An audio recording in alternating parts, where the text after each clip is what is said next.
Bonjour à tous, merci d'être présents aujourd'hui. Alors on est là tous ensemble pour la présentation des deux championnats du monde. Le premier ce sera le 20 mai au Japon, Hassan Endam face à Murata. Hassan est coincé dans les embouteillages, donc il aura un petit peu de retard. C'est pas grave, ça va le faire venir. Et le deuxième ce sera le 1er juillet à Evian, en plein air, avec le championnat du monde des super Walter et Michel Soro qui est là et qu'on va accueillir tout à l'heure. Donc voilà, on est là pour présenter ces deux championnats du monde. Vous présentez également ces grands événements sur Canal+. Canal+ représenté aujourd'hui par Agathe Roussel. Bonjour Agathe. Directrice adjointe des rédactions sport de Canal+. On a également la présence de la mairie d'Évian, puisque ce gala du 1er juillet sera en Haute-Savoie. Marc Francina, le député maire de la ville d'Évian, a eu un empêchement indépendant de sa volonté. Il est représenté aujourd'hui par son conseiller municipal, Claude Pacquin. Bonjour.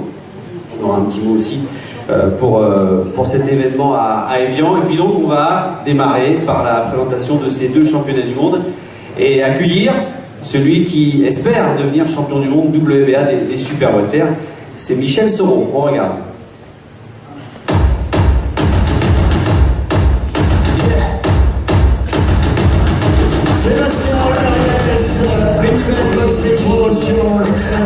On est très heureux de vous retrouver pour monter sur le ring ensemble avec trois collaborateurs.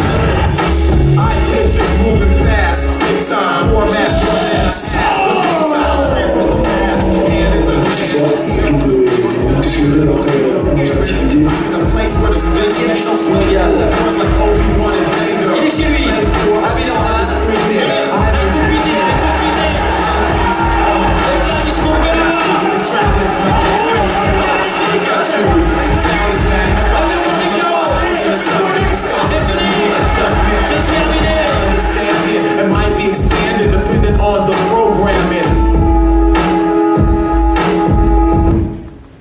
Voilà, Michel Soro qui reste sur une magnifique victoire par KO à la 3e reprise chez lui à Villeurbanne et qui est avec nous ce matin pour parler de ce combat si important du 1er juillet, Michel Soro.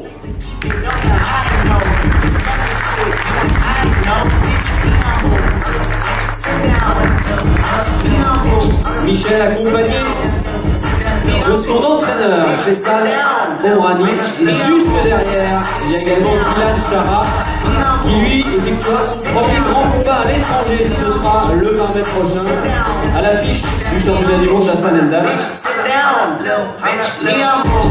Bienvenue à tous les trois. Voilà, donc rendez-vous le 1er juillet, toujours élégant, Michel. Et on va céder la parole à Sébastien, qui va donc nous parler de ces grands rendez-vous.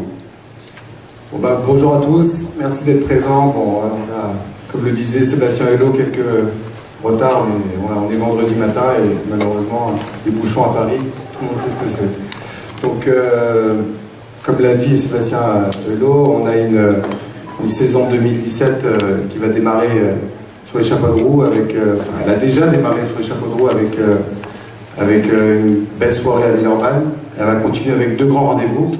C'est l'ordre du jour aujourd'hui, c'est pour ça qu'on va présenter ces deux grands championnats du monde qui sont à venir. Mais avant tout, c'est une vraie histoire. Univent Production a été créée dans la continuité de ce qui a été fait ces dernières années, avec la renaissance d'un contrat avec Canal+, partenaire historique de la boxe, avec lequel mon père et mon oncle ont travaillé pendant plus de 25 ans de partenariat. Donc c'était une grande histoire, un grand partenariat. Et c'est aujourd'hui un plaisir de pouvoir perdurer et faire perdurer notre discipline avec des grands talents comme Michel Soro et Hassan Endam. Donc je pense qu'on va voir en image les meilleurs moments qui se sont produits en 2016. On a eu des grands rendez-vous. On a commencé au Palais des Sports d'Apport de Versailles le 20 mai. Oui, c'était le retour de la boxe sur Canal, effectivement, après quelques années de disette, et ça a été une soirée exceptionnelle. Ça a donné le ton d'ailleurs à cette première année, le retour de la boxe sur Canal, et bien sûr, tout le travail de Sébastien Carriès. On regarde ça ensemble, ça dure 2 minutes 30.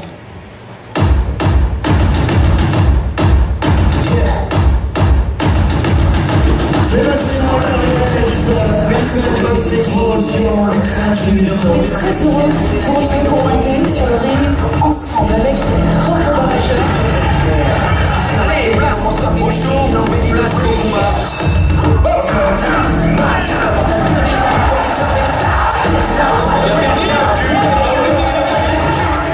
Je me sens prêt pour être champion. C'est parti, championnat du monde, WBA, des lourds légers.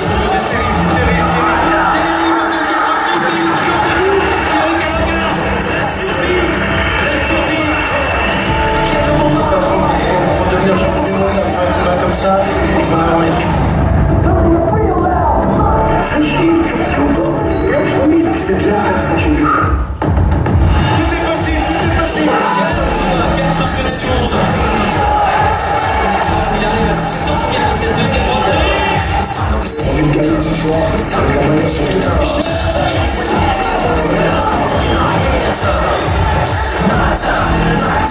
Et moi, on voit surtout le rejoint de Hassan, le vrai Hassan, le phénoménal.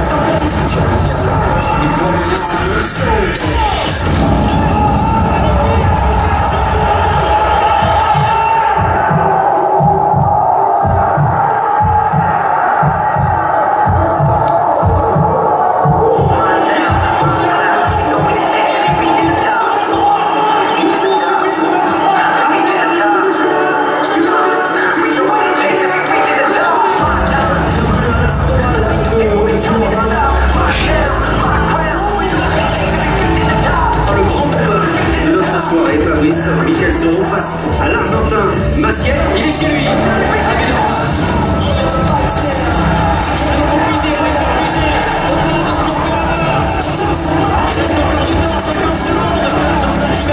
Et Michel Serrault qui fait tuer. Oh, la frappe est magnifique.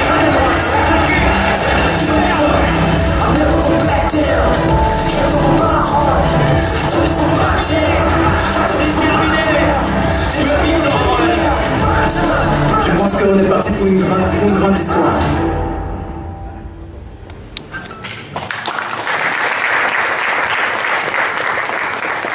Il a raison, Hassan. C'est une grande histoire aussi avec Canal, Agathe, puisque ça dure depuis le milieu des années 80. Ça a démarré avec Michel Acariès, qui est là, dans la salle, et qui est donc prolongé avec Sébastien. C'est une vraie collaboration, un vrai travail mutuel de confiance entre Canal et Unibet.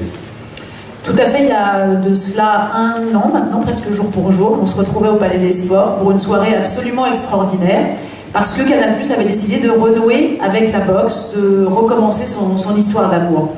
Alors, on aurait pu acheter des combats au coup par coup et les proposer à nos abonnés, mais c'est pas ce dont on avait envie. Nous, ce dont on avait envie, c'était de participer un peu plus et de s'inscrire dans l'histoire de la boxe en France. C'est pour ça que on a décidé de s'associer avec Unibet, avec d'autres promoteurs pour être à toutes les étapes du processus. Pourquoi? D'abord parce que ça nous permet de faire un feuilleton, et les feuilletons, c'est la force de Canal, la Ligue 1, la Formule 1, le Top 14, vous les connaissez évidemment par cœur, et parce que qui dit feuilleton dit héros.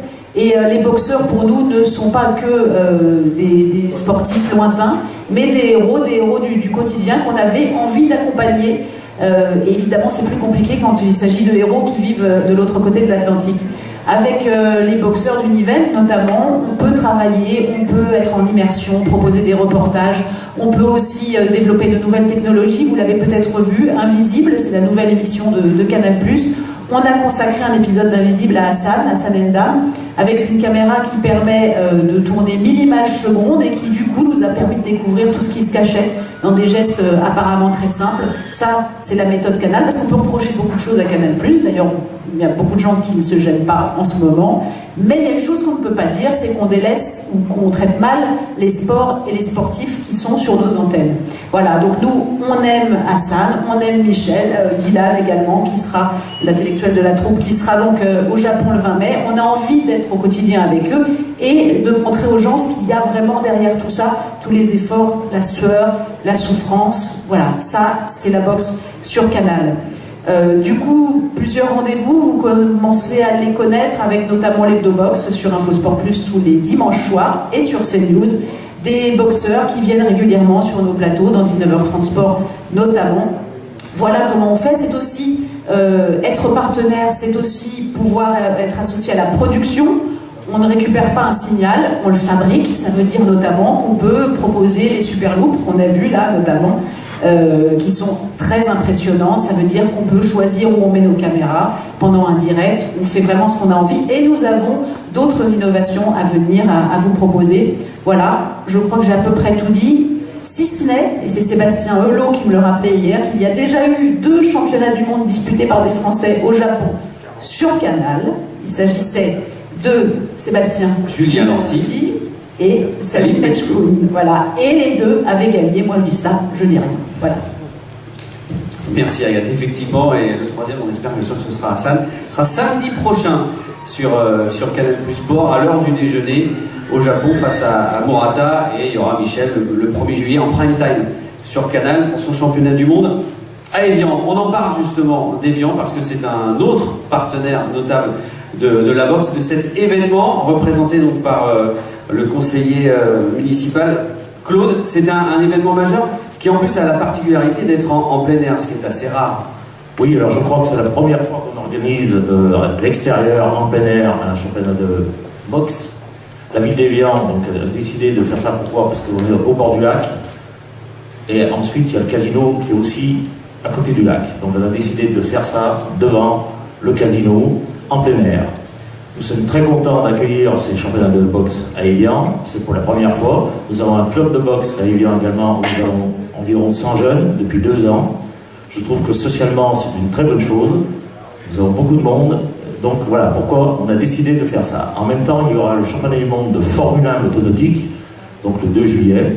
Ce sera en même temps que la boxe. Voilà. Et je remercie M. Acariès et toute son équipe d'avoir pris Évian comme référence. Merci. Ce sera même un double événement parce que c'est vrai qu'à partir de 20h, il y aura la boxe anglaise et le championnat du monde de Michel. Mais juste avant, et ça c'est bien aussi, il y aura une belle réunion de pieds-points sur le même site entre 18h et 20h, organisée par Joe Precia, l'ancien champion de pieds-points, avec 4 grands combats à l'affiche.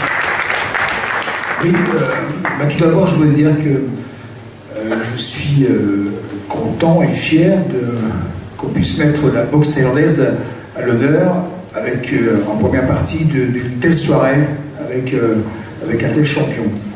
Et oui, donc on a 4 grands combats de boxe thaïlandaise. On a une première position qui est le grand champion incontesté de la boxe thaï en France, qui est Fabio Pinka, qui sera opposé face au numéro 1 du Lumpini Thaïlande, qui n'est pas rien.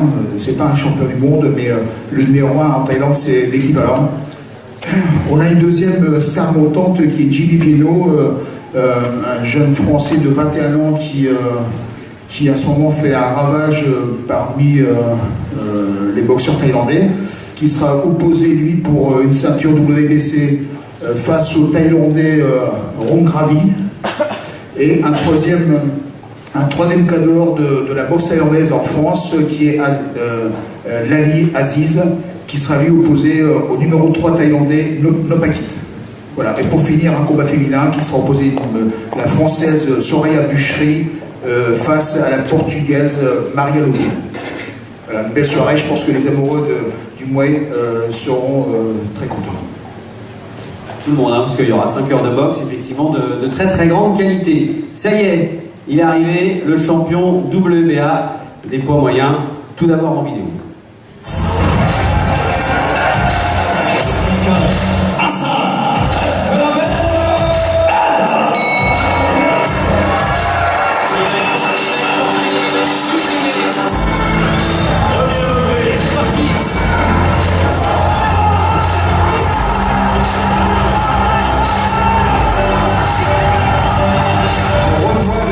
Le vrai Hassan, il est phénoménal. Incroyable, c'est beaucoup c'est incroyable. 21 secondes, ça soit champion du monde.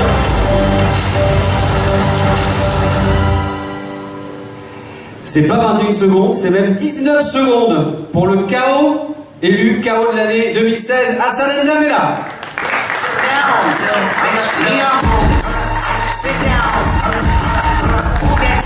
Accompagné de son entraîneur cubain Pedro Diaz, on accueille.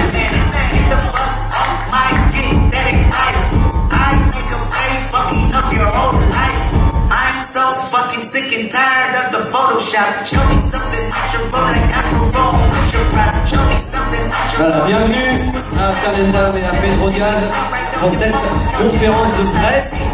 On va les laisser s'installer. Le temps d'un petit clin d'œil quand même à la team d'Univent, Sébastien. Et on va démarrer avec celui qui est là, Dylan Chara. Agathe parlait de l'intello de l'équipe, c'est vrai, avec en plus un événement majeur pour lui, ce combat au Japon, premier combat à l'étranger.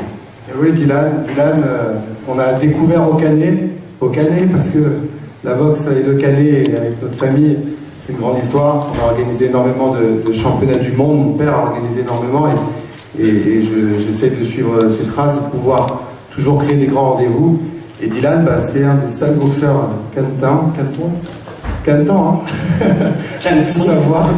Et c'est un bonheur de pouvoir écrire cette histoire, même s'il a rejoint depuis peu les teams de Faisal Omrani qui veillent sur lui et qui lui fait faire de grands progrès.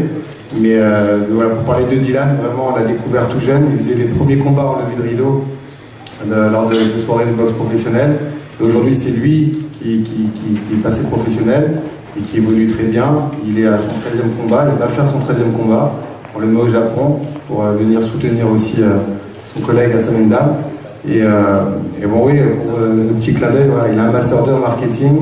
C'est un garçon qui est brillant dans la vie, il est smart, il a tout pour lui. Et on lui souhaite plein de bonheur et je pense qu'il va nous faire une belle carrière, même s'il est encore au début, mais il est très prometteur et on croit beaucoup en Dylan. Vous aurez l'occasion tout à l'heure de poser toutes vos questions à Dylan Chara, vous pouvez l'applaudir effectivement. On a également un bombardier dans la team, bombardier catalan. Bombardier catalan, bon, il n'a pas pu venir aujourd'hui, Michael Diallo, c'est un boxeur impressionnant, 15 victoires dont 12 par KO. Il sort de l'ordinaire, il a un punch exceptionnel, il a encore beaucoup à apprendre, beaucoup techniquement c'est certain, mais on croit beaucoup en lui et il a une forte personnalité, même s'il est très timide, mais plus on le découvre et plus il commence à se sentir bien dans sa vie d'homme, dans sa vie de boxeur, dans sa maturité, dans son art. Donc on va découvrir de belles choses encore avec le bombardier catalan, Michael Diallo, qui n'a pas pu être là aujourd'hui, mais on va voir bientôt, et qui sera là le 1er juillet dans la soirée à Evian. Vous avez aussi un long léger qui est aux portes d'un championnat du monde, c'est assez admirable. Oui, parce que là on est aujourd'hui présent pour présenter 2 championnats du monde. Mais Arsène Goulamirian, c'est un garçon, je pense, d'ici la fin de l'année 2017, serait amené à avoir une chance mondiale. Il a aujourd'hui une position qui est assez stratégique. Vous savez, on parle des cruisers, on parlait tout à l'heure d'un combat exceptionnel qui a fait le début de la saison 2016 entre Yuri Kalinga et Junior Dorticos. Dans cette catégorie aujourd'hui, Junior Dorticos, qui était le champion en titre, devait boxer Choumenov. Et il se trouve que Choumenov a eu un décollement de la rétine, donc il sera inapte à boxer pendant au moins 6 mois, ce qui va l'empêcher de pouvoir boxer contre Dorticos. Et il se trouve que Dorticos va se retrouver le seul champion, et qui est derrière Arsène Goulamirian. Donc pourquoi pas imaginer un combat contre Dorticos, et puis ça permettrait de continuer à écrire l'histoire, puisque je pense que ce combat a marqué les esprits. Et je pense que Dorticos, dans la tête de tous les Français, est un boxeur redoutable et exceptionnel. Et pourquoi pas avoir un Français qui puisse venger Yuri Kalinga, terre française. Donc on verra, en tout cas l'avenir nous le dira, on le saura dans pas longtemps. Mais voilà pour le programme et pour la position actuelle de Arsène Goulamirian de la Team Univent. Et puis rapidement, mais l'histoire aussi aujourd'hui, c'est une histoire féminine en boxe. Oui, la boxe féminine qui a pris sa place depuis quelques années, avec mon père, qui avait organisé à 2 reprises 2 championnats du monde. La Marmatis. La Marmatis, qui était le premier exceptionnel, et le rematch aussi exceptionnel, si ce n'est mieux. Et ça a marqué les esprits, ça a toujours aujourd'hui été un combat référence en boxe féminine. Et je pense qu'on a vraiment aujourd'hui la place pour accueillir des grands championnats et des grands combats de boxe féminine. Et puis Anissa, voilà, ça a été une rencontre. C'est vrai qu'elle a une carrière en pied-point exceptionnelle. Elle a plus de 100 combats. Elle est spectaculaire. C'est vrai qu'elle a tout pour elle. Et c'est vrai qu'elle était intéressée d'essayer de prendre une expérience en boxe anglaise. Donc on lui a donné un combat à Villeurbanne. C'est vrai qu'elle était un peu tendue. Elle était un peu sur sur ses automatismes de pied-point, mais elle a un tel charisme, et une telle personnalité, une telle expérience des rings, que je pense qu'elle peut relever le pari en boxe anglaise, et elle peut faire lever les foules, et écrire une belle histoire. Donc c'est la petite touche féminine de la Team Univent. Et puis on arrive aux deux champions qui sont autour de vous, parce que vous vouliez aussi en parler, avec à chaque fois des rencontres, des histoires singulières, que ce soit Hassan ou Michel. Bah, Hassan, on a une histoire exceptionnelle ou pas? Hassan, on s'est rencontrés en 2006-2007. Il était arrivé en France depuis pas si longtemps que ça. Et on avait des amis en commun que Hassan connaissait et que je connaissais, qui me parlaient d'Hassan. Et puis on s'est rencontrés, on a tout de suite matché. Et puis il y a eu ce grand tournoi qu'on a fait sur les antennes de Canal, Agathe. Hein. C'était il y a 10 ans. C'était en 2008, donc c'était un peu moins de 10 ans. Et puis Hassan a fait ce grand tournoi, il a été la révélation, il est devenu champion du grand tournoi. Et puis 10 ans après, on a fait un beau parcours, Hassan, non? On a fait le tour du monde, il a été champion du monde, il a été tenté de défendre son titre, il a été déchu de son titre, mais il a appris énormément, parce que la boxe, c'est ça aussi, c'est gagner, bien sûr, et c'est parfois de perdre, et d'apprendre de ses erreurs, hein, ça permet de se remettre en question et de pouvoir faire après les bons choix. Je pense qu'aujourd'hui, après, il aura l'occasion de s'exprimer et de vous dire lui, mais je pense qu'aujourd'hui, il a atteint sa maturité. Il a aussi un team autour de lui, des gens professionnels qu'on n'a pas présenté, mais voilà, je me permets au passage de présenter Monsieur Pedro Diaz, voilà, qui est un grand entraîneur. Qui est de multiple champion du monde et qui aujourd'hui veille sur Hassan. On voit quand même avec le chaos que vous avez vu, ça a porté ses fruits et je pense qu'ils font un travail remarquable. Hassan me disait qu'il avait déjà fait une grande préparation pour les îles de la Réunion et il me dit que là apparemment il a encore plus poussé, qu'il se sent encore mieux, qu'il a encore plus évolué dans sa technique et dans sa préparation pour cette défense au Japon. Donc on est confiant et c'est une belle histoire en tout cas avec Hassan qu'on continue d'écrire et j'espère qu'il va durer encore pour qu'on puisse faire rêver et faire rêver les gens. Voilà pour l'histoire avec Hassan. Un petit mot sur Michel ou on passe à la présentation du championnat du monde? Bah là, on va parler de Michel quand même. On ne peut pas ne pas parler de toute la team et ne pas finir par Michel. Donc Michel aussi, une très très belle histoire. On parlait du cet hiver avec Hassan et pendant qu'Hassan devenait champion du grand tournoi, et ben Michel il faisait son premier combat pro de sa carrière. Et donc c'est une superbe histoire aussi, on remonte à 10 ans, donc c'est vraiment une grande fierté aujourd'hui d'être entouré de Hassan N'Dam et de Michel Soro. Ça prouve que voilà, le travail paye. Le travail paye, ça c'est la phrase de Faith et de Michel.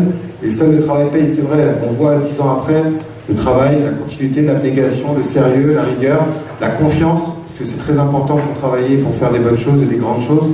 Et je suis très heureux de pouvoir, avec Michel, d'avoir fait tout ce parcours-là. On est passé par un tas d'étapes, le championnat de France, le championnat d'Europe, les combats intermédiaires du titre international comme il a aujourd'hui, et puis cette chance mondiale qui se présente le 1er juillet. Et c'est vraiment un grand et beau parcours avec Faisal Omrani, que je vous présente aussi au passage. Faisal, voilà, que vous connaissez beaucoup voilà, pour certains, et qui fait un travail remarquable depuis 10 ans, parce que voilà, c'est un travail de tous les jours. Il y a le travail à l'entraînement, il y a le travail en dehors, et puis il y a toute une confiance, et c'est un esprit d'équipe, et c'est ça qui est important. Donc je voulais soulever, voilà, ça c'est très important, et ce qu'on a réussi à faire avec Hassan et Michel, qui n'est pas terminé, j'espère qu'on va pouvoir le faire avec tous les boxeurs de la Team Univent, parce que ce sont les valeurs vraiment que je veux véhiculer dans cette team de boxeurs. Voilà. Merci. On va se plonger maintenant dans le premier championnat du monde, l'événement du 20 mai. Ce sera au Japon, entre Hassan N'Dam et Ryota Murata, le japonais. Bande annonce signé Elias Sfaxi.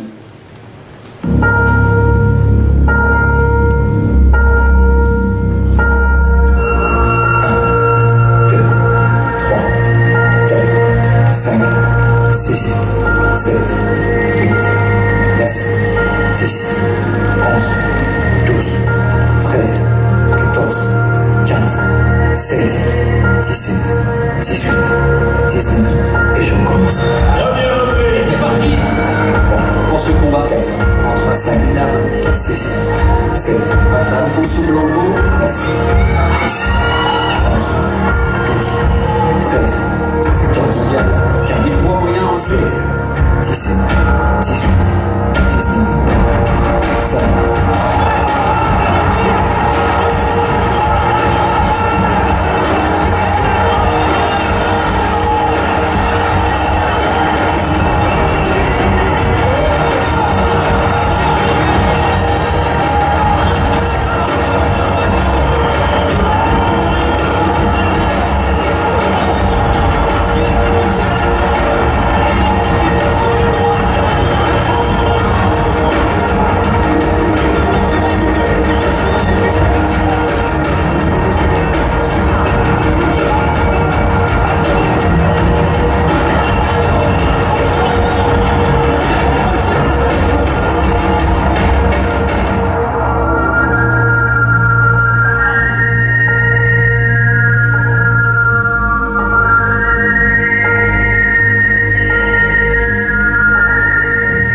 petite bande annonce. On ne s'en lasse pas de ces 19 secondes, effectivement, de ce carreau magnifique. C'était sur l'île de la Réunion. Alors, juste avant de pouvoir poser toutes vos questions, on va quand même bien planter le décor et découvrir aussi, parce que beaucoup vont découvrir qui est ce champion japonais en face d'Hassan Ndam. C'est Murata, il a été champion olympique à Londres en 2012. Il est invaincu et c'est une véritable superstar au Japon.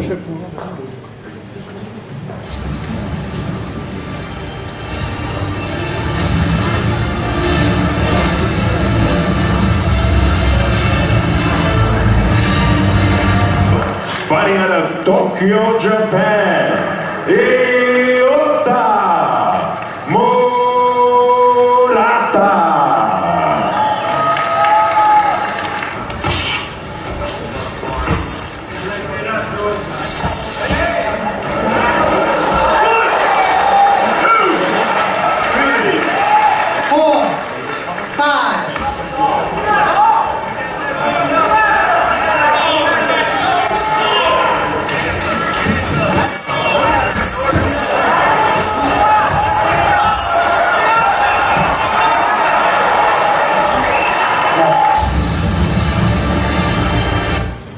Voilà pour le style de Murata, c'est un vrai japonais très fort physiquement et qui travaille bien notamment avec sa droite. Hassan aussi a très bien travaillé une nouvelle fois comme il l'avait fait pour préparer l'île de la Réunion. Il était avec Pedro Diaz. On va découvrir ensemble les derniers entraînements d'Hassan.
Voilà, vous pouvez l'applaudir parce que ça a encore été une magnifique préparation à Miami avec Pedro Diaz et toute sa team. Voilà, c'est à vous désormais de poser toutes vos questions.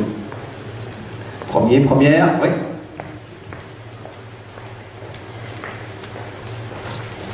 Question pour Hassan Ndam, parce qu'après on aura le temps de développer sur Michel. Hassan, Murata, bonjour, c'est José Douglas de Tropic FM et Africa 24. Murata a l'air d'être un boxeur assez affûté. Tu vas boxer dans son fief. Est-ce que tu t'es préparé ou tu vas te préparer psychologiquement pour l'affronter? Bonjour déjà à tous. Bon, bien entendu, Murata est chez lui. J'ai une grosse expérience, donc j'ai déjà boxé plusieurs fois à l'extérieur. Donc il sera chez lui, donc il aura plus de pression que moi. Il a beaucoup de choses à prouver.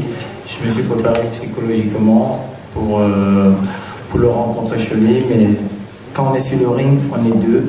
Donc il peut être chez lui, sur le ring, on sera dans ma maison. Donc je ferai ce que j'ai à faire. Il y a un plan tactique qui a été mis en place et je vais juste suivre mon plan tactique, que ce soit chez lui, que ce soit chez moi, ce sera la même. Et est-ce que tu peux un peu nous parler du style de Murata, si c'est un style qui te convient? Ben, tous les styles me conviennent. Aujourd'hui, j'ai la chance d'avoir Pedro Diaz et de profiter de son expérience. Il a déjà vécu ces moments-là. Et Murata, déjà, il faut savoir qu'il est plus grand que moi. C'est quelqu'un qui avance malgré sa taille. Donc, c'est avantageux pour moi parce que lorsque je vais casser la distance, il ne pourra plus travailler. Donc, je vais plus travailler dans ma stratégie, c'est de plus travailler à reculant. Moi, gérer ma distance et exploser au bon moment. Donc, tout simplement, mon bras avant sera la clé de ce combat. Votre cadre d'entraînement a évolué. Depuis que vous vous entraînez avec Pedro, avez-vous le sentiment d'avoir progressé physiquement et techniquement. Oui, vous savez, avec Mousse, ça se passait bien physiquement, donc j'avais déjà acquis cette capacité physique. Avec Pedro, je complète tout simplement parce qu'il y a tout un staff autour. Il n'y a pas que Pedro, il y a Pipo qui est le préparateur physique, il y a Osvaldo qui est le médecin. Tout se passe à partir de mon arrivée à Miami. Il y a tout un travail qui est fait pour savoir si je suis en bonne posture. Et après, derrière, j'ai quand même Myriam qui est là, que je voulais introduire, qui est ma diététicienne, qui s'occupe de moi aussi au niveau diététique, au niveau apport énergétique. Donc, c'est carrément une équipe qui est autour de moi. Donc, voilà, Pedro, je pense que depuis que j'ai cette équipe-là, je progresse vraiment et je le ressens en moi. Bueno, una pregunta para Pedro, ¿no? ¿Cuál será la estrategia de esta pelea? Quelle va être la stratégie de ce combat?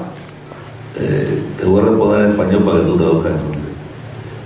La estrategia se dice después del combate. La stratégie se donne après le combat. Después de la victoria, ustedes van a saber la estrategia. Après la victoire, vous saurez tous quelle a été la stratégie en fait. Buena respuesta. Desde que se ocupa de este campeón, ¿qué ha cambiado él? ¿Cómo lo veo? Háblanos con tus ojos de Hassan.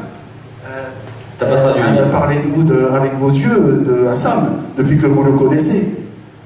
Yo pienso que siento mucho respeto por el boxeo francés. Hay grandes talentos en Francia. Pienso que Sebastián, todo el equipo de trabajo de Sebastián, Jerón, todo el equipo que está alrededor de Hassan están haciendo un gran trabajo. Pienso que Il y a beaucoup de respect pour toute l'équipe qui travaille autour de Hassan, pour Sébastien. Il semble qu'il y a des bonnes ondes. Nosotros tenemos un equipo bien profesional, trabajamos muy serio y pienso que hemos enfocado un trabajo a que Hassan alcance otro nivel y pueda competir con los mejores del mundo. Alors nous avons un team très sérieux, très professionnel, et nous nous efforçons au fait que Hassan puisse avoir un niveau où il va pouvoir prouver dans le monde entier qu'il est excellent, qu'il est le champion. Hassan en estos momentos tiene una preparación superior a la isla Reunión y va a haber resultados en Tokio. Alors pour ce combat, il a une préparation encore plus supérieure que le duel de la Réunion. Et on devrait le voir le samedi là, sur Canal. C'est bien vécu. Bonjour Hassan, moi tu me connais, ça fait un bout de temps que je te suis. J'ai été connu au circuit d'hiver, explosif, volant sur le ligne. Après, malheureusement, tu as eu des petits soucis de santé. Bon, tu as bien remonté la pente, beaucoup te disaient à la limite. Bon, moi j'étais dans ceux qui croyaient en toi.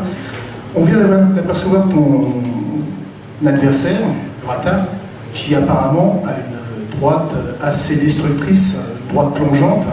Alors, sachant que bien souvent, arrivé au deuxième, troisième round, tu baisses un petit peu ta garde, est-ce que ça va pas être un petit peu dur? Non, tout simplement, même si je baisse la garde, il va falloir que je sois concentré, comme il me dit tous les jours, Pedro, stay focus. Je vais être focus du début jusqu'à la fin du combat. Il y a une stratégie qui est mise en place, je vais vous donner un petit peu. J'ai connu au troisième round, troisième au sixième. Voilà, tous les 3 rounds, il y a quelque chose qui va être fait. Et donc, je vais garder cette stratégie, mais je vais garder l'œil sur ce bras arrière, tout simplement. Après, je vais dérouler ma boxe. Donc là, tu parles de nombre de rounds. On va pas avoir la surprise que tu nous as fait lors du dernier combat. Vous savez, même à l'île de la Réunion, je ne m'attendais pas à ce que ça finisse aussi vite. Il y avait une stratégie qui était mise en place, et lorsque je l'ai fait une fois, c'est passé. Ça pourrait se passer aussi là de la même manière. Mais je me suis entraîné pour 12 rounds et donc une stratégie est mise en place pour 12 rounds à rien que pour. Alors, vous avez tous les deux, par vos origines, un esprit guerrier. Toi, en tant que lion d'Afrique, et lui, en tant qu'esprit de samouraï un peu. Donc, aussi bien d'un côté que de l'autre, on va avoir quand même une volonté de gagner. Et du côté de Murata, il va y avoir surtout le fait de ne pas perdre par rapport à l'image qu'il a, sachant qu'au Japon, l'image est très importante. Bon, j'ai confiance en toi, j'ai confiance en Lyon qui est en toi, mais ça va être un obstacle supplémentaire. Comment tu vas pouvoir gérer ça? Oui, ça va être un obstacle supplémentaire. J'ai boxé au Canada, où j'ai perdu contre David Lemieux. J'ai boxé le Peter Koenig à Brooklyn, devant un public énorme. J'ai déjà vécu ces choses-là, mais le public japonais, encore différent du public américain, je vais le découvrir, mais je pense que l'esprit samouraï viendra se jeter dans la gueule du lion, tout simplement. Je le souhaite de tout cœur. Merci à ça.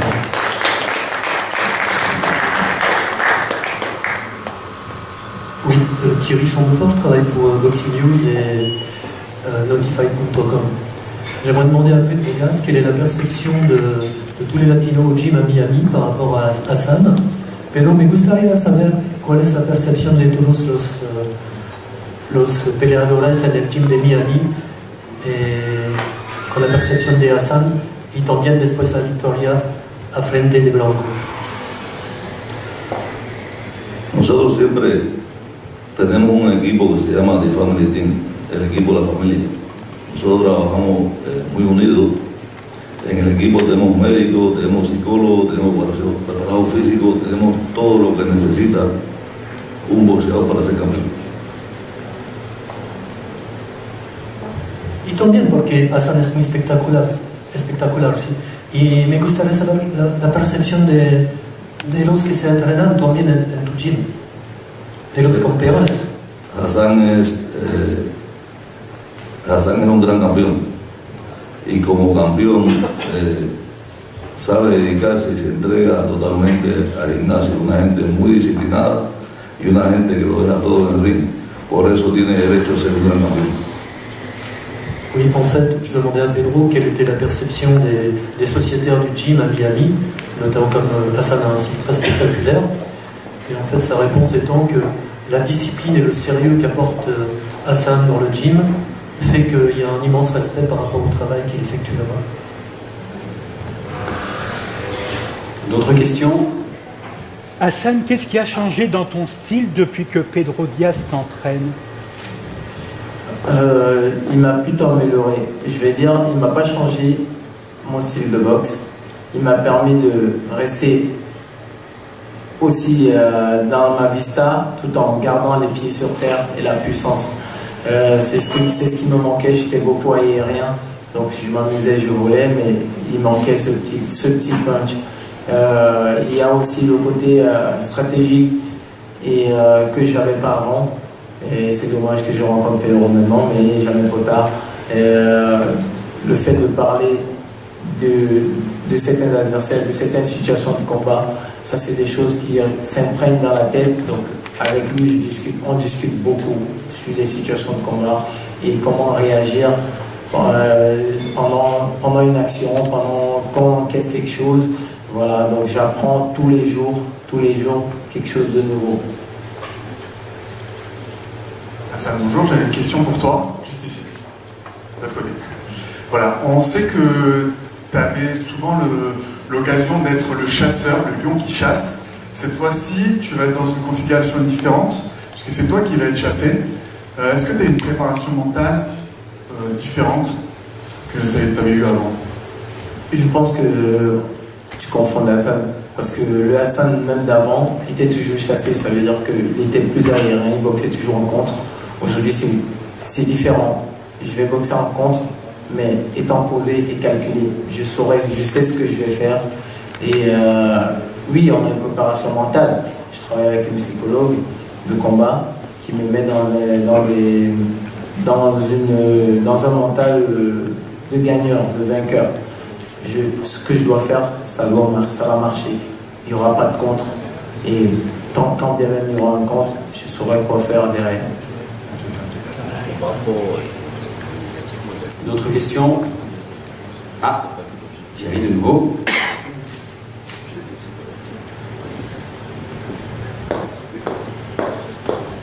voudrais demander deux choses à Sébastien Cariès.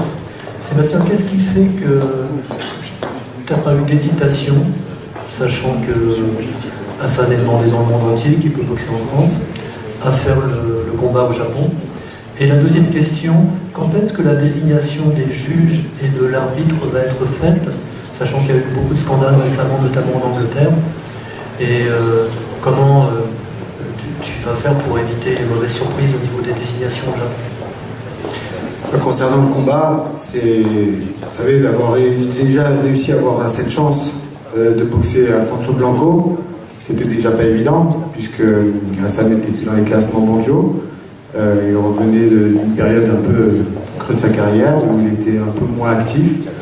Et de lui avoir donné cette chance devant Alfonso Blanco, pour le titre intérim, c'était déjà un gros travail, un gros challenge qu'il a relevé hautement et avec la manière. Donc ça, c'était une première chose. Quand il est devenu champion intérim, bien évidemment, les règlements de la WBA ne pouvaient pas permettre qu'il puisse faire des défenses volontaires. Il fallait qu'il rencontre bien sûr le mandatory fight, comme on dit. Et pour répondre à ta question, Thierry, pourquoi être allé au Japon? Il ne faut pas se leurrer, il faut dire les choses. C'était l'aspect économique. Il est certain qu'un garçon comme Ryota Murata, champion olympique dans son pays, avec un pays comme le Japon derrière lui, c'est très difficile de rivaliser. Vous savez ce que c'est qu'un champion olympique? On en a eu un, Brahim Assoum, on vient d'en avoir un autre dernièrement. Donc quand il y a une telle affluence et un pays qui suit son boxeur, bien sûr il y a les médias et les partenaires qui sont derrière, et donc économiquement il était compliqué de pouvoir faire venir Murata en France. Donc c'était la raison pour laquelle Hassan va aller défendre son titre contre Murata au Japon. Après, il a parlé, lui, de sa préparation, il a parlé aussi de son expérience, quand il a été à l'étranger à plusieurs reprises pour boxer. Donc, il gère, je pense, maintenant cette pression. Peut-être qu'à l'époque, il a moins géré, puisque c'était la première fois, c'était pour des titres. Je me rappelle, quand on a été à Brooklyn, il était très impressionné déjà d'être aux États-Unis, impressionné par la salle, impressionné par plein de choses. Et quand on fait cette première chance mondiale, quand on a la chance d'avoir cette première chance mondiale, mais qu'il y a toute cette pression qui est tellement nouvelle, je pense qu'il était difficile de pouvoir gérer toute cette pression. Et c'est ce qui fait la différence aujourd'hui, c'est que c'est un garçon maintenant qui est plein de maturité, qui a eu cette expérience-là dans le passé. Donc je pense que d'aller au Japon, je ne pense pas que c'est un réel problème, mais je crois qu'au contraire, c'est un avantage pour Hassan, parce qu'il a vraiment zéro pression. Il y va avec cette confiance, avec le combat qu'il a fait justement à l'île de la Réunion, avec son entraîneur aujourd'hui, qui est un entraîneur extrêmement expérimenté. On parlait de la technique, mais il y a l'expérience, il y a tout l'esprit de la gagne, il y a tout ce travail psychologique. Quand il parlait aussi d'être focus, c'est très important, parce que c'est vrai qu'Hassan, c'est un garçon qui a une telle qualité, qui est capable de boxer. Parfois, il se repose sur ses qualités intrinsèques, il peut parfois oublier sa stratégie, de sa concentration. Et c'est là où il y a des failles qui ont été corrigées, et c'est très important. Et puis sur l'aspect aussi technique, moi je remarque quelque chose de capital, c'est les jambes d'Hassan. Vous savez, il est tombé à plusieurs reprises quand il a boxé contre Kidin et contre Le Mieux, parce qu'il n'était pas bien sur ses jambes, il était en déséquilibre. Et puis parfois, il ne faisait pas la différence quand il frappait, parce qu'il n'y avait pas la puissance des jambes. Si vous regardez le combat de la Réunion, même si ça dure 20 secondes, il est au centre du ring, il est sur ses appuis, il est en souplesse. Il ne sautille pas, il ne tourne pas. Et ça fait toute la différence. Et je pense que devant Murata, ça va lui poser certains problèmes à ce japonais. Après, Hassan fera la différence parce qu'il a toutes les armes qu'il faut techniques. Et puis pour finir, on parle de ce combat contre Murata, mais il ne faut pas oublier qu'il est dans une catégorie en ce moment, une catégorie reine, qui est la catégorie des poids moyens, qui a toujours réussi aux Français dans le passé. Et un boxeur qui s'appelle Gennady Golovkin, qui est la grande star. Il faut en parler parce que c'est le grand champion actuel, c'est le meilleur boxeur actuellement, toutes catégories confondues. Et puis si Hassan réussissait à franchir ce palier au Japon, il faut savoir que Golovkin est en point de mire. Donc c'est important de savoir. Aujourd'hui, on est en train de présenter un championnat du monde, mais c'est un vrai championnat du monde. On a des perspectives très très puissantes. Voilà, on ne rigole pas, et là on est dans la cour des grands. Et je pense qu'Hassan sera là pour relever le défi. Et je pense qu'on va aller au bout, et il va aller au bout. On va y aller. Hassan. Voilà, prochain jour, ça devrait être désigné. Mais je sais une chose, c'est que le jury est un jury neutre. Il y aura pas ça se passe pas comme l'Angleterre, qui est malheureusement d'ailleurs un problème, je trouve. avoir des jurys qui soient complètement déséquilibrés en Angleterre. Voilà, merci. On va peut-être passer à Michel Soro. L'autre événement, effectivement, ce sera le 1er juillet à Évian pour le championnat du monde des Super Walter. On va découvrir, comme on l'a fait d'ailleurs tout à l'heure avec Hassan Ndam, une présentation et de l'adversaire et de Michel. On va démarrer par ce qu'on appelle la bosse dans la peau. C'est un sujet, ça dure 3 minutes, présenté par Hanuman Prod.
Ce championnat du monde des Super Walter. Alors comme tout à l'heure avec Hassan, on va découvrir l'adversaire de Michel Soro. Là encore, c'est au niveau mondial, c'est costaud, c'est lourd. Ça s'appelle Castagno. A esa altura, que era la prueba para ver si podía dar el paso al frente Castaño. Y esto fue lo que hizo.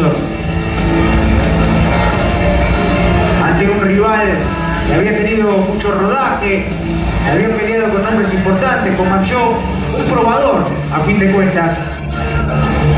Lo de esa noche de Castaño fue de menor a mayor, fue un trabajo de desgaste, trabajó siempre con mucha intensidad hasta empezar a quebrarlo a Marcus Asho.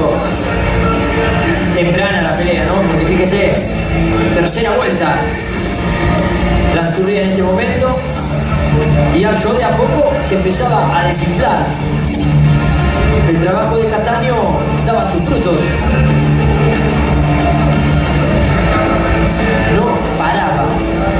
No paraba de atacar Castaño.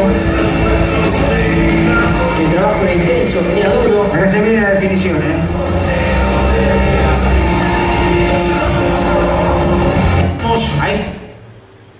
Voilà, pour Castagno, l'adversaire de Michel Soro, petit taureau, on va dire. Très costaud, très physique. Et constamment sur l'adversaire, ça s'annonce comme une belle opposition de style. Michel qui s'est exilé comme Hassan. Hassan c'était à Miami, Michel c'était dans les montagnes de la Californie, à Big Bear, son entraînement.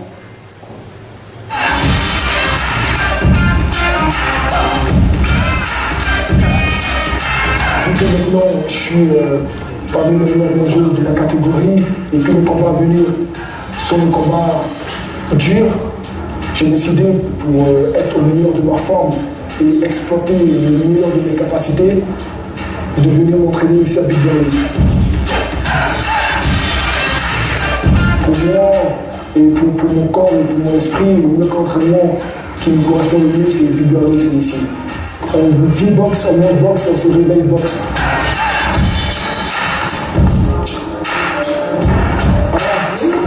Finish. Je dirais que être champion du monde, voilà, c'est mon but ultime. Il n'y a que ça qui m'intéresse au jour. Tous les matins, à 7h du matin ou à 6h30, du lundi au samedi, on va au footing et à la course. C'est pas facile. C'est pas facile, surtout les entraînements sont durs. Je suis pas venu ici pour galérer 2 mois. Ici à Bulgarie, isolé de tout, les entraînements durs pour rentrer en France et perdre. Voilà. Je pense que les entraînements de Abel Sanchez et le camp d'entraînement de Big Berlin me va parfaitement. Je me sens mardi et jeudi, c'est du physique. Ce que j'ai remarqué, c'est que le physique et qui est ici, ça endurcit les poignets, ça te permet d'endurcir le corps pour que ton corps soit plus résistant au coup, plus résistant sur le ring. Les boxeurs qui s'entraînent ici, ils veulent tous être champions du monde. Donc il y a une grosse concurrence, c'est une concurrence permanente, quotidienne, qui est nécessaire à l'évolution du boxeur. Le sparring qui arrive ici, honnêtement, c'était de notre niveau d'esparing qu'on peut avoir en France. On est obligé de lever son niveau, de vraiment se concentrer pendant la préparation, pendant les entraînements. Voilà, c'est en Californie, c'est là où Oscar de la Hoya d'ailleurs préparait à chaque fois ces grands championnats du monde. C'est là aussi où s'entraîne Gennady Golovkin, qui reste pour l'instant le roi des poids moyens, avant bien sûr d'être battu très prochainement par Hassan Eldam. Allez, on passe à vos questions pour Michel Soro. Première question. Moi, j'ai envie de lui poser une question en même temps. Michel, il y a de l'impatience à retrouver une chance mondiale. Tu l'avais déjà vécu. Tu avais été battu malgré le fait d'avoir envoyé au tapis ton adversaire. Est-ce que cette impatience se double d'une grande motivation ou est-ce qu'il faut faire attention justement à ne pas trop l'être? Bonjour à tous déjà. Oui, c'est vrai que je suis impatient depuis ma seule défaite en 2012 en Ukraine lors de mon championnat du monde que j'avais fait. Voilà, j'attends ce moment depuis cette défaite.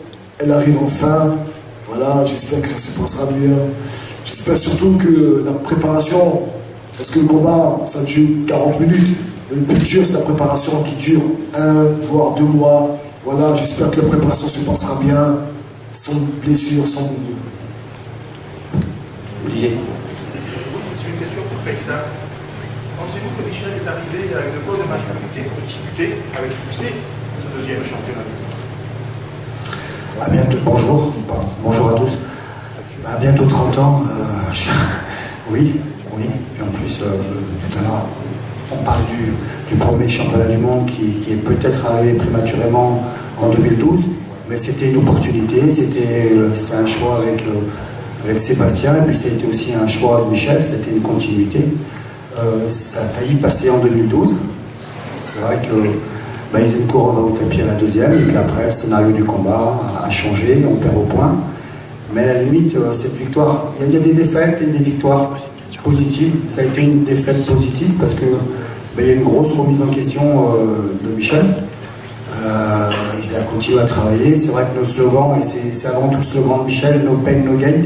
C'est un slogan que j'ai repris et puis qu'on reprend aussi avec les nouveaux.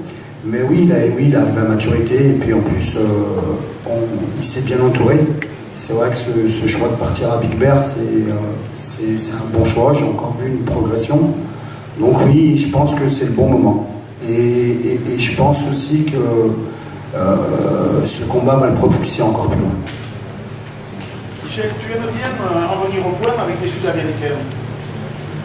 Si tu cherchais champion du monde, Qui aimerais-tu affronter comme français, comme boxeur français? Si je suis. Comment? Je n'ai pas compris la question. Une fois que tu seras champion du monde, tu aimes bien venir au point avec les Sud-Américains. Une fois que tu seras sacré champion du monde, quel boxeur français aimerais-tu, face à qui, quel boxeur français tu aimerais défendre? Le seul boxeur français aujourd'hui qui est au niveau mondial, c'est Trivitu. Oui. Voilà, donc si j'ai l'opportunité de le boxer une fois que je prends ce titre, pourquoi pas? En France, ce serait un beau combat que tout le monde aimerait voir aussi. Alors, ton entraîneur parlait des changements avec Ibir. Peux-tu compléter ce qu'il vient de dire et rentrer un peu plus dans la réponse? Ouais, j'ai peut-être déjà préparé une première fois en 2015, lorsque je devais combattre Glenn Tapia aux États-Unis. Voilà, j'étais allé m'entraîner 4 semaines là-bas. J'avais bénéficié des entraînements de Big Bear League, mais Abel Sanchez n'était pas mon entraîneur officiel. Donc voilà, il ne me donnait pas ses conseils et toute son expérience. Malgré ça, j'ai fait mon combat contre Glenn Tapia, c'est super bien passé. Et après, je suis revenu en France, voilà, mais j'ai senti un manque. Voilà, je me suis dit, voilà, c'est ce camp de préparation-là qu'il nous faut, justement pour atteindre un niveau plus haut, une marche supérieure. Voilà, je me prenais à Faisal, il a tout de suite adhéré, il m'a dit voilà, c'est bien pour toi que tu ailles là-bas t'entraîner avec Abel Sanchez. Du coup, je suis allé. C'est très bien passé, c'est pas facile, c'est très très très dur. Voilà, il faut tenir. Le plus dur, c'est de tenir. Honnêtement, voilà, on est isolé de tout, il n'y a rien d'autre à faire que s'entraîner. On vit dans une maison, la salle d'entraînement elle est au rez-de-chaussée, on ne peut pas fuir. On ne peut pas s'acheter un McDo et revenir parce que les autres boxeurs qui sont dans la maison vont te regarder. Oh, tu fais quoi? Voilà. Donc voilà, c'est pas facile, mais voilà, j'ai senti la progression, j'ai senti mon corps changer, mon cœur changer. Et voilà, j'ai combattu pour la première fois avec Abel Sanchez lors de mon dernier combat à l'Astrobal à Villeurbanne. Vous avez vu le résultat, j'étais différent. J'étais meilleur que d'habitude et je pense que le prochain combat que j'aurai à faire, je serai encore mieux. Bonjour Michel, bonjour Faisal. Alors bon, tout comme Hassan, tu as affaire quand même à un sérieux client là.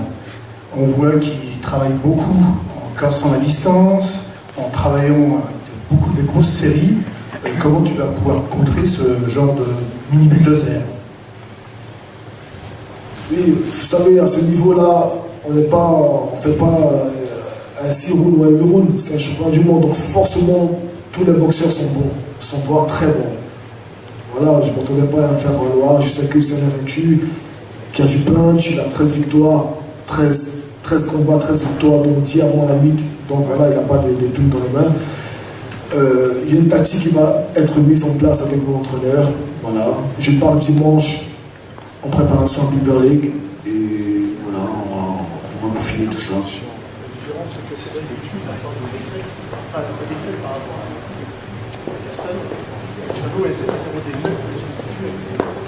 Ah, mais vu au jour d'aujourd'hui, j'ai un combat à faire, c'est le 1er juillet, c'est contre Castallo, pas contre Vitu, donc je suis focalisé contre Castallo. Et après, par la suite, si j'arrive à prendre ce titre, on verra ce qui va se passer par la suite.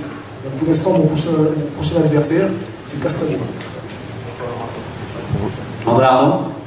Oui, Michel. Est-ce que vous pensez qu'Abel Sanchez sera de nouveau dans votre coin? Est-ce que vous pouvez dire un mot sur le style de Brian Castanos?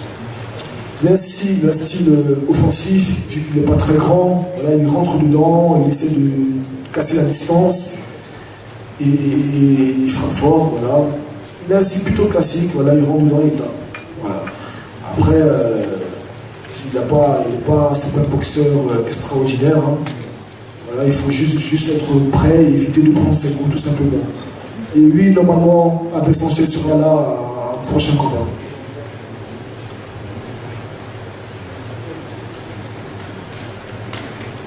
Et en quoi va consister la préparation à Big Bear? On sait déjà qui seront les sparring? Non, je sais pas quels sont les sparring maintenant.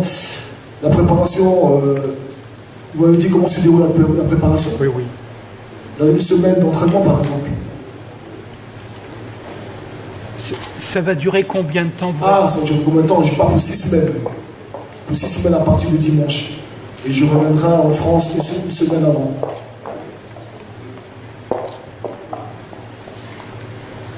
Oui, Michel. Michel, ouais, excuse-moi. Je voulais savoir, en fait, tu es quelqu'un qui semble assez discret. Quelles sont tes références, si tu en as, par rapport aux champions que tu aimes en boxe anglaise, et peut-être en pied-point, puisque à Lyon, c'est un réservoir incroyable de boxe en pied-point et boxe anglaise. Ouais, en boxe anglaise, j'aime pas mal de boxeurs. Hein. J'aime Floyd Mayweather, malheureusement, il a pris sa retraite. J'aime Golovkin, j'aime aussi le Hassan aussi, voilà, aérien. Voilà, j'aime pas mal de styles très différents de boxeurs.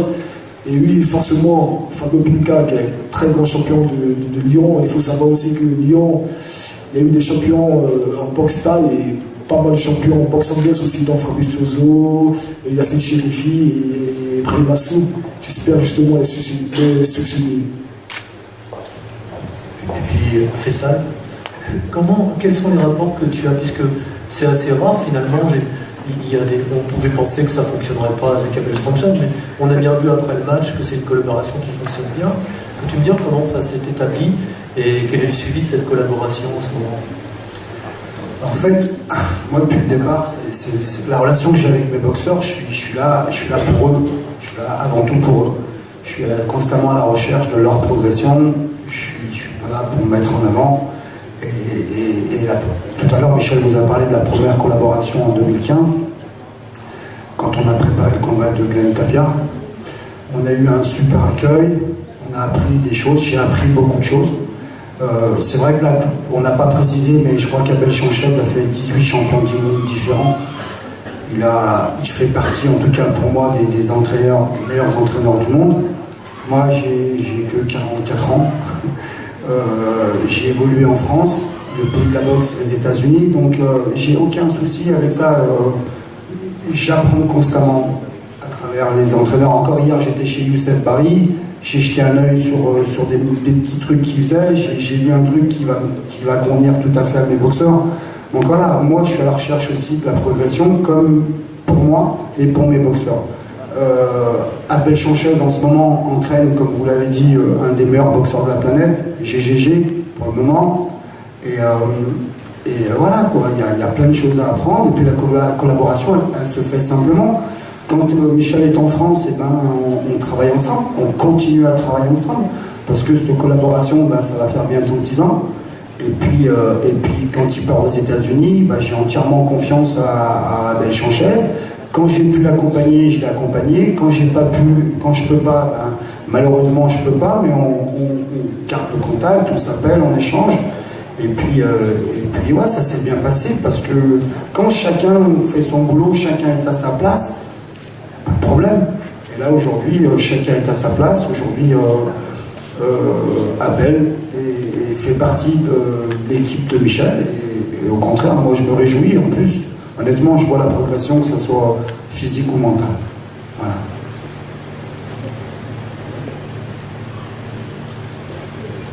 D'autres questions pour terminer cette conférence de presse?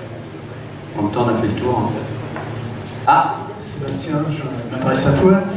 La date du 1er juillet est une contrainte technique ou choisie? Parce que bon, c'est une date où les gens vont être sur les routes, les gens vont déserter un peu Paris, déserter peut-être à Evian quand même. Ça tombe bien, c'est à Evian. Ils prennent aussi des vacances à Evian. Hein.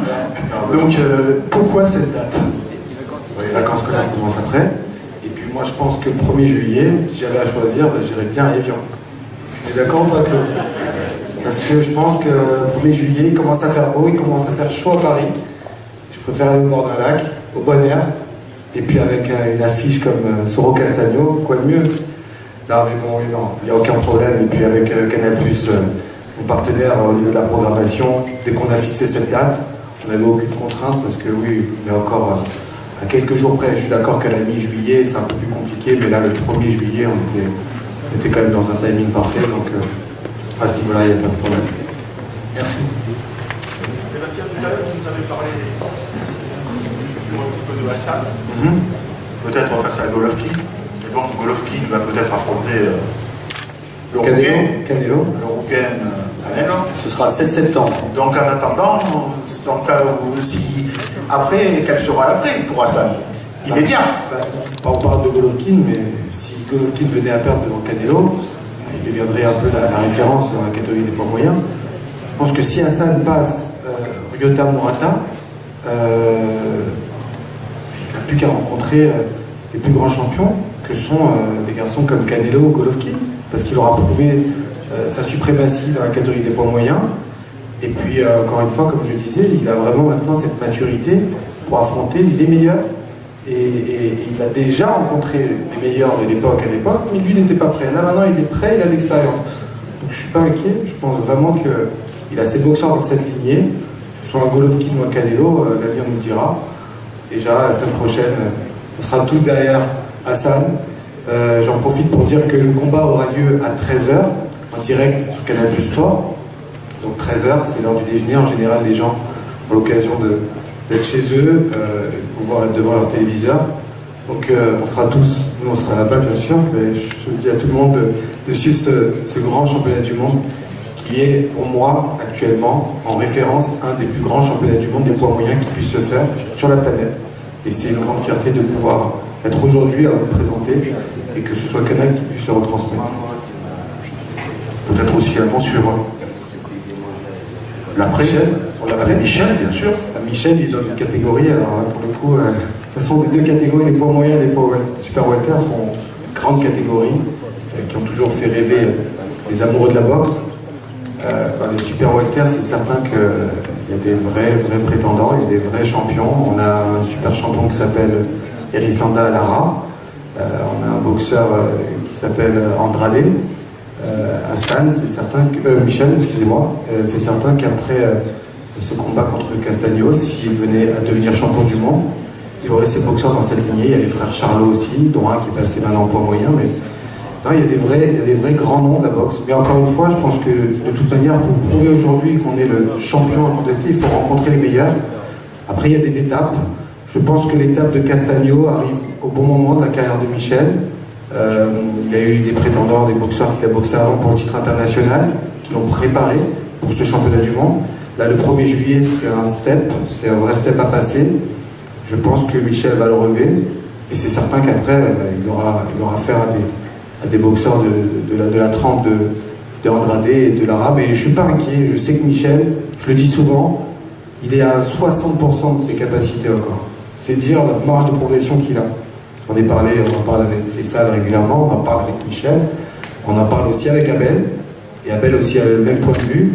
Donc c'est dire les progrès que Michel peut encore faire, techniquement, au niveau de sa maturité. Donc je pense que vraiment Michel va nous faire rêver prochainement, dans un délai très court pour le 1er juillet, et pour la suite encore. Et puis c'est mon plaisir aussi, puisqu'on a renoué ensemble un partenariat sur plusieurs années. Donc c'est vraiment un plaisir pour moi aussi de le dire et d'être fier de continuer cette aventure avec Michel, parce que c'est une affaire, c'est une relation sportive, et c'est une relation d'homme aussi, et de confiance, et c'est vraiment important, et c'est un plaisir avec Faisal et avec Michel. Et je profite, je regardais en direction de la team, mais voilà, Dylan sera au Japon aussi, on en a parlé tout à l'heure, on a parlé de Dylan, on parlait de tous les boxeurs de la team, mais il boxera au Japon aussi, donc sur les antennes de Canal. On aura bien sûr le championnat du monde de Hassan, mais on aura aussi Dylan qui passera dans ce programme. Voilà, merci à toutes et à tous d'être venus à cette conférence de presse. On vous donne juste nous les deux rendez-vous sur les antennes, donc ce sera samedi prochain 20 mai à 13h sur Canal Plus Sport, et le 1er juillet ce sera sur Canal en prime time pour le combat, le championnat du monde de Michel Soro. Merci à toutes et à tous d'être venus. Sébastien, je disais juste, s'il y a besoin de faire des photos ou des interviews, n'hésitez pas à vous rapprocher de Hassan et de Michel pour les journalistes. Merci.